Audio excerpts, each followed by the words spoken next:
आज प्रोग्राम की शुरुआत नमस्कार के साथ नहीं, सॉरी के साथ, क्योंकि बीते 4 महीने में ना जाने कितने बच्चे सॉरी पापा कहते हुए, सॉरी मम्मी पापा कहते हुए अपनी जिंदगी को इन झूलते फंदों पर लटका चुके हैं और हम उनको बचा नहीं पा रहे हैं। इसलिए हर उस बच्चे से आज हम भी सॉरी मांग रहे हैं जिनके दर्द को हम समझ नहीं पाए, जिनके लिए व्यवस्थाओं को हम दुरुस्त करा नहीं पाए, जिनके लिए हम नेताओं को कह नहीं पाए कि इनकी बच्चों की जिंदगियों को बचाइए, और जो अवसाद में डूबे हुए हैं उनको अवसाद से बाहर निकालने का कोई तो माध्यम लाइए। आप जरा सोचिए, एक 18 साल का बच्चा, एक 19 साल की बच्ची फांसी के फंदे पर लटक रही है, अपनी जिंदगी को गंवा रही है और हमें से किसी को उनकी फिक्र नहीं। हर 15 दिन में एक बच्चा उस कोचिंग सिटी के अंदर कोचिंग लेते हुए आत्महत्या कर रहा है, क्योंकि शायद उसे घनघोर अंधेरा दिखाई दे रहा है, उसको नाकामी दिखाई दे रही है। क्या हम में से कोई नहीं जो दिए की बाती की भांति उनकी जिंदगी में रोशनी को पैदा कर सके, उनको एक उम्मीद दिखा सके, उनको एक आस जगा सके, उनको बता सके कि आपको इस तरीके से जिंदगी का साथ छोड़ने की जरूरत नहीं, जिंदगी बहुत लंबी है और उसमें अगर एक एग्जाम में अगर आप फेल हो गए तो इसका मतलब यह नहीं कि आप नाकाम हो गए। अब यकीन मानिए, ये घटना बताते वक्त आंखें आंसुओं से भरती है, जबान लड़खड़ाती है कि कब तक हम खोते रहेंगे। और आज सवाल सिस्टम से, सरकार से और उन माता पिताओं से हमारा जिनके बच्चे वहां भेज दिए गए कि चलिए आप वहां पढ़िए, कुछ बनिए, और उसके बाद क्या उनकी सुध नहीं ली जा रही? क्या वाकई में मां बाप इतना नहीं समझ पा रहे कि उनका बच्चा हमेशा के लिए जाने की सोच रहा है? आखिर इन मौतों का जिम्मेदार कौन है? आज बात इसी मुद्दे पर।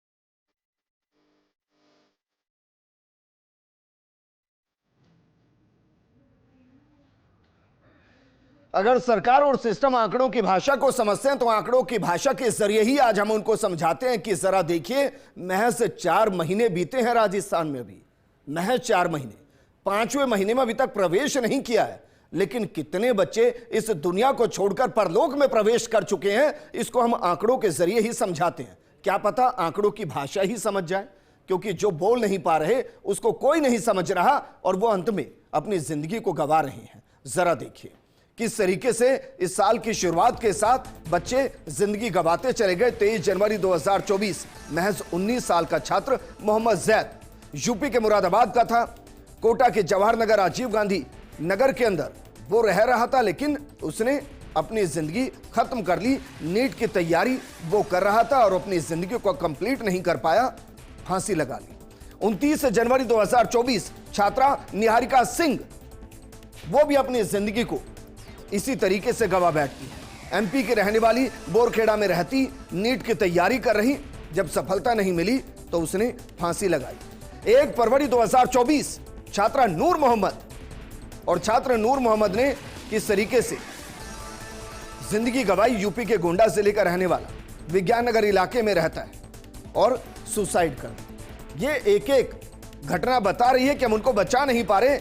जेईई की तैयारी कर रहा था, फांसी लगाई और जिंदगी वो भी गंवा बैठा। इसके अलावा जरा देखिए, 16 फरवरी 2024 छात्र परमजीत राय झारखंड के जमशेदपुर का निवासी और कोटा के जवाहर नगर में रहता था, तैयारी कर रहा था और नाकाम होने पर जिंदगी को गंवा बैठा। नीट की तैयारी कर रहा था, फांसी लगाई, किसी को पता ही नहीं चल रहा है कि बच्चा किस अवसाद में।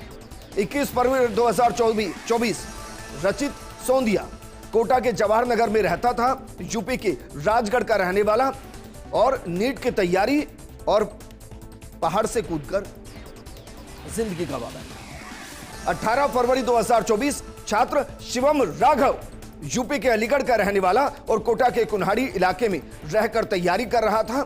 नीट की तैयारी जब असफलता हाथ लगी तो जहर खा लिया, अपनी जिंदगी को गंवा बैठा। 9 मार्च 2024 छात्र अभिषेक भागलपुर का रहने वाला और वो भी अपनी जिंदगी गवा बैठा। जेईई की तैयारी कर रहा था, कोटा के विज्ञान नगर का मामला, और उस बच्चे ने अपनी जिंदगी गवा दी। कोई उसके दर्द को, कोई उसके अवसाद को समझ नहीं पाया। 28 अप्रैल 2024, 19 साल का छात्र सुमित, हरियाणा का रहने वाला, वो वहां तैयारी करने के लिए पहुंचा। कुन्हाड़ी इलाके में रहा, नीट की तैयारी कर रहा था। फांसी का फंदा उसने भी लगाया और वो इस जिंदगी को छोड़कर चला गया। और देखिए 30 अप्रैल 2024, महज 20 साल का छात्र भरतराज, धौलपुर का रहने वाला, जवाहर नगर में रहकर वो भी तैयारी कर रहा था। नाकामी हाथ लगी तो फिर उसने भी फांसी लगा ली। लेकिन आप सोच सकते हैं फांसी लगाते हुए उसने क्या लिखा, उसके सुसाइड लेटर में क्या लिखा हुआ था। इन शब्दों में बहुत दर्द है और उस दर्द को कोई समझ नहीं पा रहा। जरा सुसाइड लेटर को डालिए कि बच्चा अंतिम वक्त में क्या लिखकर जाता है। लिखकर जा रहा है, आई एम सॉरी पापा, मैं इस साल भी नहीं कर पाया। अब इस दर्द को समझ रही हैं? ऐसा क्या प्रेशर है बच्चों के ऊपर? ऐसे माता पिता के वो कौन से सपने हैं जिनके लिए बच्चों को सपना बना दिया जा रहा है? एक और सुसाइड लेटर आपको दिखा रहे हैं, निहारिका का सुसाइड लेटर है। इसको पढ़िए जरा, क्या लिखा है। Mummy papa, I can't do JEE so I suicide. बच्चा क्या लिख रहा है आप सोचिए। महज 19-20 साल की बच्ची है, लिख रही है आई एम अ लूजर। 19-20 साल में बच्चा लूजर, ये फीलिंग कहां से आ रही है? आई वास्ट डॉटर, कि मैं सबसे बेकार, यहां नालायक शब्द भी इस्तेमाल कर सकते हैं, जो आपके सपनों को पूरा नहीं कर पा रही। मैं एक अच्छी बेटी नहीं बन पा रही, और सॉरी मम्मी पापा, यही लास्ट ऑप्शन है। और लास्ट ऑप्शन क्या? सुसाइड करना लास्ट ऑप्शन। यह मां बाप के लिए अलार्मिंग स्टेज है कि बच्चों के कंधों पर इतना प्रेशर मत डाल दीजिए कि वो कंधे के ऊपर के हिस्से को फांसी के फंदे पर लटका कर इस दुनिया से ही चले जाए। और यह कब तक चलता रहेगा? इस पर बात करने के लिए हमारे साथ मौजूद हैं बीजेपी प्रवक्ता अटल खंडेलवाल जी, हमारे साथ मौजूद हैं कांग्रेस प्रवक्ता राखी गौतम जी, और हमारे कोटा से रेजिडेंट एडिटर भंवर चारण जुड़े हैं। शुरुआत अटल खंडेलवाल जी आपके साथ। मैं वो दर्द से कह रहा हूं ये बात कि इनमें से कोई भी बच्चा अगर कहीं किसी के जरिए मार दिया जाता और उस दूसरे धर्म विशेष का होता तो पूरी बीजेपी में कोहराम मच चुका होता और ऐसा लग जाता मानो हिंदुत्व खतरे में पड़ गया। हर 15 दिन में एक बच्चा सुसाइड कर रहा है, कोई फर्क नहीं पड़ रहा कि उनके लिए काउंसलिंग के जो वादे किए गए वो पूरे कर दिए जाएं। बच्चों को एक ऐसा सिस्टम दे दिया जाए कि कम से कम उनके दर्द को समझ लिया जाए। और बहुत छोटी छोटी चीजें हैं साहब, जो कितनी बार कमेटी बनी और उनकी कमेटी के बाद सजेशन आए, लेकिन कभी अमली जामा पहनाया नहीं गया। विजेंद्र जी, ऐसा है कि आप सही कह रहे हैं, ये छोटे छोटे बच्चे हैं और इनकी वास्तव में ये जिस तरीके से सुसाइड कर रहे हैं कोटा के अंदर, वो वास्तव में दुखद है, हम सभी के लिए भी दुखद है। और ऐसा नहीं है कि हम सोच नहीं रहे या पार्टी सोच नहीं रही है, सरकार सोच नहीं रही है, हम भी इस बारे में गंभीरता से सोच रहे हैं। और क्योंकि इंस्टीट्यूशंस को एजुकेशन सिस्टम में पहले लिया ही नहीं गया, तो अब ये कोशिश की जा रही है कि इसके, क्योंकि ये एक बड़ा विषय है, इसको बड़ी गंभीरता से, इसके ऊपर तुरंत से कोई भी राय ले लेना ये ठीक नहीं है। इसके बहुत सारे कारण हैं। मुझे 12 साल हो गए राजस्थान में जर्नलिज्म करते और इसी स्क्रीन के माध्यम से ये दिखाते हुए कि देखिए किस तरीके से बच्चे सुसाइड कर रहे हैं। और इन 12 सालों में अगर मैं गलत नहीं तो आधा दर्जन से ज्यादा बार कमेटियां बन चुकी हैं और उनके रिकमेंडेशन आ चुके हैं। नहीं, बिल्कुल ठीक कह रहे हैं आप। मैं इस बात से आपके किसी भी तरीके से आप ना नहीं कर रहा हूं कि ऐसा नहीं हुआ होगा, लेकिन इस बार हम बहुत गंभीर है और इसका आप ऐसे समझिए कि इसका समाधान की तरफ हम जाना चाहते हैं। क्या किया इसके लिए बताइए सर। देखिए क्या किया है? इसके सबसे पहले इसके कारणों में जाना पड़ेगा। बता रहे हैं ना, आप भी बता रहे हैं ना सरकार कि हमने 45% काम पूरे कर दिए, 40% काम पूरे कर दिए। क्या किया है बताइए सर। मैं आपसे बोल तो रहा हूं कि सबसे पहले इंस्टीट्यूशन जितने भी ये कोचिंग संस्थाएं हैं, इसको एजुकेशन सिस्टम में लेना पड़ेगा।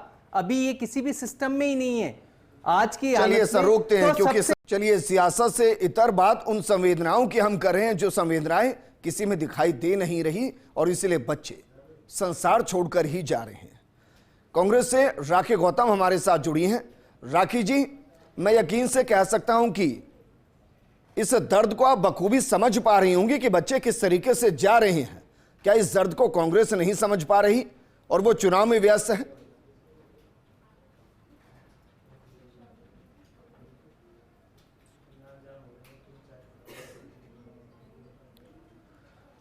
राखी गौतम जी, क्या मुझे सुन पा रहे हैं? चलिए उनको जोड़ने की कोशिश करेंगे, लेकिन भंवर हमारे साथ बने हुए हैं। भंवर, मेरी जबान लड़खड़ाती है जब मैं इस तरीके के प्रोग्राम को करता हूं, क्योंकि मैं उस दर्द को कैसे बयां करूं मुझे समझ ही नहीं आता है। क्योंकि हर 15 दिन में एक बच्चा सुसाइड कर रहा है और किस किस को दोष दें यह भी समझ नहीं आता। लेकिन क्या वाकई में आपको लगता है कि जो नोटों की गड्डियां हैं, उन गड्डियों के नीचे बच्चों की सांसें इस कदर दबा दी गई हैं कि किसी को फर्क नहीं पड़ रहा कि उन गड्डियों को हटाकर बच्चों को सांस लेने दिया जाए?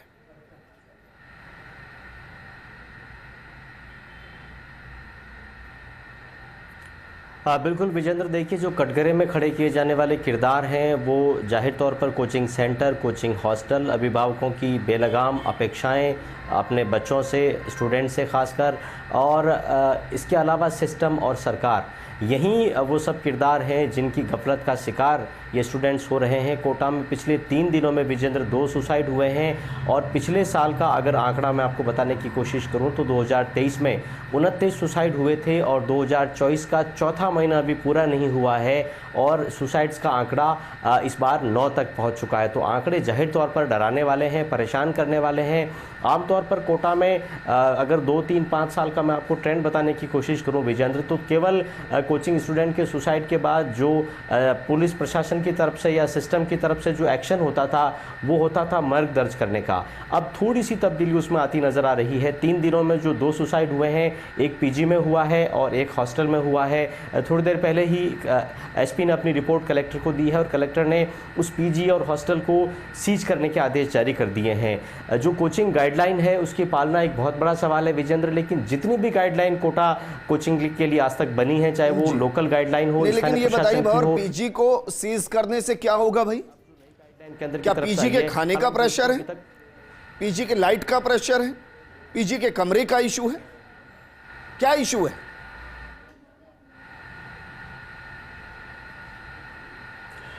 देखिए उसमें गाइडलाइन का एक बिंदु है विजेंद्र जिसमें ये बताया गया है, बल्कि उसमें शर्तिया तौर पर पाबंद किया गया है हर पीजी और हॉस्टल को जिसमें स्टूडेंट रात गुजारता है रहता है कि आपका जो कमरा होगा जो स्टूडेंट को दिया जाएगा उस कमरे के अंदर जो छत पंखा है उसके अंदर कंपलसरीली आपको एंटी हैंगिंग डिवाइस लगाना होगा। उस डिवाइस के लगने के बाद अगर उस पंखे से कोई भी स्टूडेंट फंदा लगाने की कोशिश करेगा तो उस पंखे से एक बजर बजेगा और वो पूरा का पूरा पंखा नीचे आ जाएगा। यानी मोटे तौर पर जो सुसाइड्स होते थे कोटा में होते हैं, बल्कि वो पंखे से फंदा बना करके लटक करके होते हैं। तो एंटी हैंगिंग डिवाइस को कंपलसरी किया गया था। ये जो दोनों सुसाइड हुए हैं मैं जानता था, इसलिए मैंने सवाल आपसे किया। अब ये बताइए, पीजी को तो कर दिया गया, वहां पर तो लाल ठप्पा लगा दिया, सीज कर दिया उसको। क्या उस अधिकारी को नौकरी से निकाला है जिसकी जिम्मेदारी थी कि भाई चेक कीजिए? और ये बताइए, आज उसको सीज किया गया, उसमें बच्चे रह कैसे रहे थे अभी तक? किसी से कोई एनओसी लेने की जिम्मेदारी है या नहीं है कि भाई आप इस हॉस्टल को चला रहे हैं, इसमें बच्चों को रख रहे हैं, ये नॉर्म्स हैं? आप बताइए किस कमरे के अंदर एंटी हैंगिंग फैन लगा हुआ है, नहीं लगा हुआ है? कोई तो मॉनिटरिंग कर रहा होगा। या बच्चा लटक जाएगा, उसको सीज कर दीजिए, 2 महीने बाद उसको खोल दीजिए, फिर कोई बच्चा लटक जाएगा। अधिकारी कौन है इसके लिए जिम्मेदार?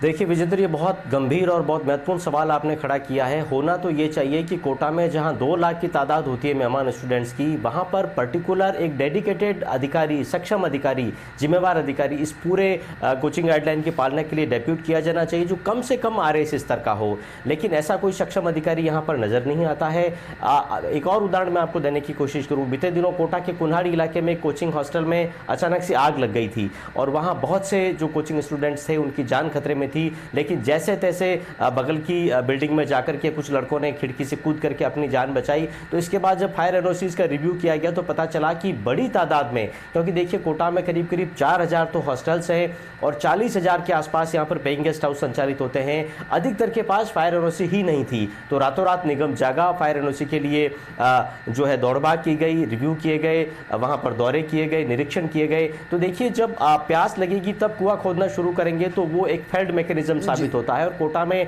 भाई भंवर, मैं कह रहा हूं चलिए एक बार प्यास लगी, आपने कुआं खोद लिया, मान लिया एक बार, भाई यहां तो हर 15 दिन में प्यास लग रही है, बच्चे की जिंदगी से प्यास बुझाई जा रही है और कुआं खोद नहीं रहा है कोई, और जिम्मेदारों पर कार्रवाई हो नहीं रही है। प्रॉब्लम यही है भरत, अगर भंवर वहां 2-4 को नाप दिया जाए अधिकारियों को, जिनकी जिम्मेदारी है, जो एसी कमरे में बैठते हैं और जिनको यह तय करना है कि बच्चों की जिंदगी को सुरक्षित करना है, काउंसलिंग होनी है, मॉनिटरिंग होनी है, कहां वो रह रहे हैं, किस तरीके का खाना है, किस तरीके का रहना है, किस तरीके की व्यवस्थाएं हैं, कुछ को जिम्मेदार तो बनाया जाएगा ना, वरना बच्चा तो यूं ही लटक के चला जाएगा। करते रहिए फिर जो करना है। और ये सवाल मेरा आपसे है सर, अगर आप अटल खंडेलवाल जी, देखिए इसीलिए विजेंद्र जी मैं बोल रहा हूं कि केवल पत्तियां तोड़ने से काम नहीं चलेगा, इसको समग्र रूप से समझना पड़ेगा विषय को, और फिर एक एक करके समाधान जल्द, ये आपकी बात ठीक है कि समाधान जल्दी मिलना चाहिए, लेकिन इसके लिए अटल खंडेलवाल जी, या तो पॉलिसी लेवल पे चेंजेस चाहिए। अटल खंडेलवाल जी, या तो मैं मान लूं कि भाई आप जो कहने आए वही कह रहे हैं, प्रोग्राम का हिस्सा नहीं है, आपने शायद भंवर को सुना नहीं वो क्या कह रहे हैं। देखिए वहां बाकायदा उस तरीके के पंखे लगाने का नियम है जिसमें अगर कुछ आप दबाएंगे तो वो स्प्रिंग के साथ नीचे आएगा, बच्चे को फांसी नहीं होगी। मेरा सवाल यह है सर कि वहां बच्चे रह कैसे रहे हैं? 18 साल का बच्चा है, आप एक पंखे के लिए अगर उसको सुसाइड करना होता है तो और 70 तरीके हैं, ये कारण नहीं है। बच्चे को समझना पड़ेगा कि एजुकेशन पॉलिसी क्या है, उसके पीयर प्रेशर्स को, फाइनेंशियल प्रेशर्स को, प्रशासन को, कहिए हमारा सिस्टम उन व्यवस्थाओं को दुरुस्त नहीं करेगा। और अगर हम ये कहते हैं कि हम वहां के लिए जांच कमेटी बनाएंगे तो हम भरोसा नहीं देते कि उन जांच कमेटी की रिपोर्ट पर कुछ करेंगे। कहिए सर, केवल बातें आप कमाल कर रहे हैं सर। होगा नहीं, 12 साल से आप बातें कर रहे हैं, खंडेलवाल क्या जी, हो गया? अटल खंडेलवाल, समग्र अटल खंडेलवाल जी, बिल्कुल सही कहा सर आपने। 12 साल से मैं इस दर्द को बयां कर रहा हूं, सही करना पड़ेगा, वाकई में कुछ नहीं बदल रहा है।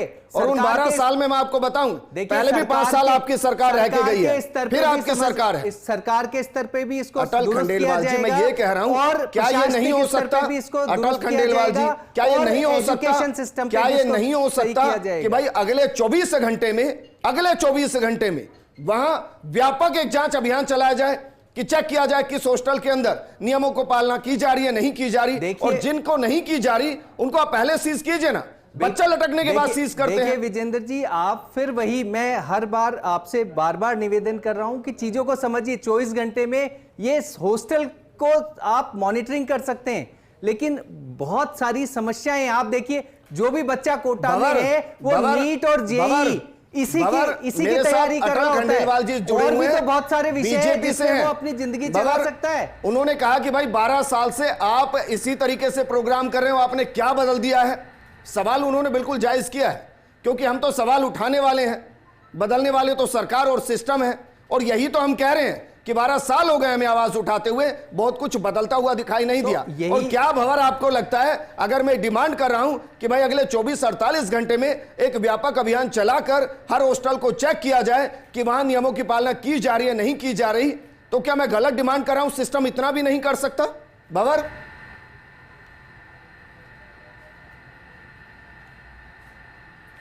देखिए विजेंद्र, यही गैर गंभीर मनोवृत्ति है जिसको समझने की आवश्यकता है। अगर एंटी हैंगिंग डिवाइस इतनी ही सामान्य चीज़ है, इतना ही अगर रेगुलर मॉनिटरिंग करने का आइटम है, तो फिर कोचिंग की जो गाइडलाइन है जो कि केंद्र सरकार स्तर तक लागू हुई है, उसमें उसको क्यों डाला गया है? देखिए यही वो मानसिकता है जिसकी वजह से चीज़ों को कहीं ना कहीं मॉनिटर करने में बेसिक खामियां हो रही है। चाहे सरकार अटल जी की पार्टी की सरकार हो या फिर अटल जी की विरोधी पार्टी की सरकारें राजस्थान में रही है, लेकिन ये सच्चाई है कि कोटा में कोचिंग गाइडलाइन तो छोड़िए, ये तक आज दिन तक परिभाषित नहीं किया गया कि आखिर कोचिंग की डेफिनेशन क्या है। Rajasthan board of secondary education के नॉर्म्स वहां पर इंप्लीमेंट होंगे या फिर central board of secondary education के रूल्स रेगुलेशन से कोचिंग चलनी है, यही आज तक तय नहीं हो पाया है। तो एक बेसिक सवाल यह है कि जब 1.5-2 लाख स्टूडेंट्स किसी शहर में रह रहा है तो वहां पर स्टूडेंट सेल क्यों नहीं है? जिस तरह से साइबर सेल पुलिस की काम करती है, इस तरह से स्टूडेंट सेल वहां पर क्यों नहीं आज तक बनाई गई? कोटा में एक डेडिकेटेड कोचिंग के लिए पुलिस थाना आज तक नहीं बन पाया है। और सबसे बड़ी बात कि जो 1.5-2 लाख स्टूडेंट्स की भीड़ आती है, आज तक ये मैकेनिज्म डेवलप नहीं हो पाया कि इस भीड़ में ऐसा कौन सा स्टूडेंट है जो कि मानसिक अवसाद का शिकार है, डिप्रेशन में वो है और उसको मदद की आवश्यकता है। मदद नहीं अगर उस तक पहुंचेगी तो वो मर जाएगा, लटक करके मर जाएगा। विजेंद्र, यहाँ पर ऐसे भी 2-4 एग्जाम्पल हमने देखे हैं जहाँ उन स्टूडेंट्स को बचाया गया जो कि सुसाइड करने की कगार पर थे, वो बाई चांस क्योंकि हम तो इसको समझ रहे हैं ना भाई कि क्षणिक भर का दिमाग होता है, उसमें अगर आप उसमें असफल हो गए तो आपको समझ में आ जाएगा कि जिंदगी कितनी कीमती है। इसको शायद अटल खंडेलवाल जी अभी समझ नहीं पा रहे हैं कि उस डिवाइस की वजह क्या थी लगाने की और उस डिवाइस के लगने की जरूरत क्यों महसूस हुई। राखी गौतम जी, राखी गौतम जी, मैम हर 15 दिन में एक बच्चा सुसाइड कर रहा है। क्या वोट बैंक पर ही नजर है, उस पर नजर नहीं जो बच्चा अगले 1 साल 2 साल में वोट देगा उसकी जिंदगी को बचा लिया जाए? बिल्कुल आपकी बात सही है। सबसे पहले तो मैं आपको एक बात बता देना चाहती हूँ, मैं भी एक माँ हूँ, मैं भी इस पीड़ा को समझती हूँ और मैं सिर्फ सभी पेरेंट्स को, टीचर्स को, ऑल ओवर जितने भी उन बच्चों के साथ जुड़े हुए लोग होते हैं, मैं उन सबको एक मैसेज देना चाहती हूँ प्लीज मेरी तरफ से व्यक्तिगत, कि जब हर व्यक्ति को पता होता है, जैसे आज मैं माँ हूँ, मुझे पता है कि मेरा बच्चा कितना गहरा है, कितना पढ़ेगा या कितना पढ़ने की उसमें क्षमता है या कितना आगे बढ़ने की उसकी क्षमता है। तो प्लीज मेरे पेरेंट्स से भी अनुरोध है कि आप सब जानते हैं, स्पेशली माएँ जानती हैं कि मेरा बच्चा कितना आगे बढ़ेगा, उसे कोई प्रेशराइज नहीं किया जाए यदि ऐसी कंडीशन बनती है तो। और मैं अध्यापक करना चाहती हूँ, यदि बच्चा नहीं पढ़ रहा है तो प्लीज उसके पेरेंट्स के साथ उसको बिठाएं, उससे बात करें, क्योंकि बहुत सारे फील्ड हैं दुनिया में आगे बढ़ने के लिए, सिर्फ IIT और नीट ही नहीं रह गया है बच्चों के लिए। बस मैं इतना सा निवेदन करना चाहती हूँ, इतना सा मैसेज देना चाहती हूँ हर वर्ग को, जो जिस बच्चे के साथ यदि कहीं ऐसी कोई घटना होने वाली है या आशंका है तो प्लीज वो उसके पेरेंट्स के साथ, चाहे वो अध्यापक हो या हॉस्टल का मालिक हो या उसके फ्रेंड्स हो, कोई भी एनीबडी, सभी लोगों से निवेदन करना चाहती हूँ कि कभी भी ऐसी कोई आशंका लगने लगे आपको कि भाई हो रहा है, नहीं हो रहा है, बच्चा यदि हमारा कर नहीं पाएगा तो प्लीज समझाएं परिवार में, या बात पता चल जाए कि भाई बच्चा अवसाद में है, वो सुसाइड की तरफ जा रहा है और उसको ना बचाए। ऐसा कोई नहीं होगा मैम, इस दुनिया में तो कम से कम नहीं होगा। उनको पता नहीं चलता है और यही समस्या है मैडम। हमें उन बच्चों को बचाना है जो उनको ये दिखाते हैं कि वो बहुत खुश हैं और अगले क्षण वो लटक जाते हैं, उनको बचाने की जरूरत है मैम। बिल्कुल, इसके लिए मैं चाहूंगी कि हमारा बच्चों के साथ बहुत गहरा रिश्ता होना चाहिए। हम दुनिया की दौड़ में नहीं भाग करके, और हमें समझना पड़ेगा कि हमारा बच्चा किस काबिल है, क्या करने के लायक है, हमें उसकी बातें जाननी होंगी। ठीक है बबर, फाइनल कमेंट मैं आपसे इसलिए ले रहा हूं क्योंकि अटल जी ये कह रहे हैं कि भाई आपने कुछ नहीं बदलाव किए हैं, इसलिए मैं पूछ भी नहीं पाऊंगा उनसे कि भाई आप बदलाव करेंगे, क्योंकि उन्होंने कह दिया 24-48 घंटे में कुछ नहीं बदलता। नहीं, मैं आपसे सवाल कर रहा हूं, इसको समग्र समस्या, अरे सर समझते 9 बच्चे जा चुके हैं इस साल में, 4 महीने में 9 बच्चे चले गए हैं। कब तक समझेंगे बताइए ना। ऐसा नहीं है कि हम समझने की हमारे घर में किसी बच्चे को बुरा मत मानिएगा सर। प्रशासन, अटल खंडेलवाल जी, आप भी पिता होंगे, आप भी पिता होंगे, मैं भी पिता हूं, भंवर भी पिता है। हमारे बच्चे को चोट लग जाएगी ना, हमारी रात की नींदें उड़ जाती हैं। या 9 बच्चे चले गए और आप कह रहे हैं हमें समझने की जरूरत है। नहीं, क्या बात कर रहे हैं सर? बिल्कुल इस समग्रता के साथ मेरा फाइनल कमेंट आपसे है भंवर, ये सिस्टम भाई सही होगा। रोड एक्सीडेंट होते हैं तो उसके लिए नियम बने हैं ना कि आप हेलमेट पहनिए, आप सीट बेल्ट लगाइए, आप ओवर स्पीडिंग मत कीजिए। तो जब बच्चे यहां मर रहे हैं और जो नियम बने हैं तो उनको लागू प्रॉपर क्यों नहीं किया जा रहा और क्यों लापरवाही बरती जा रही है? क्या बच्चों की जिंदगी की कीमत किसी को एहसास ही नहीं हो रही कि क्या?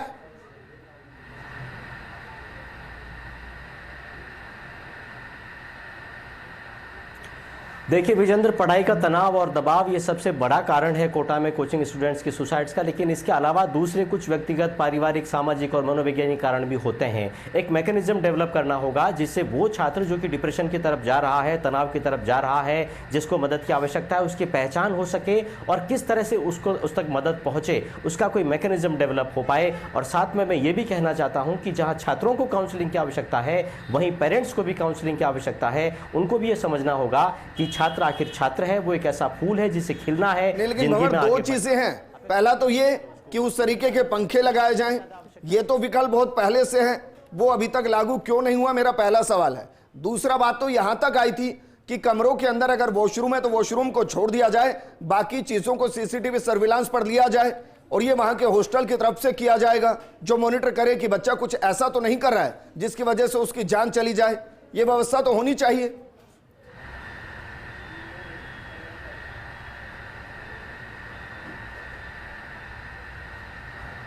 मेरा आप मुझसे पूछ रहे हैं विजेंद्र? बिल्कुल भंवर, सवाल आपसे है।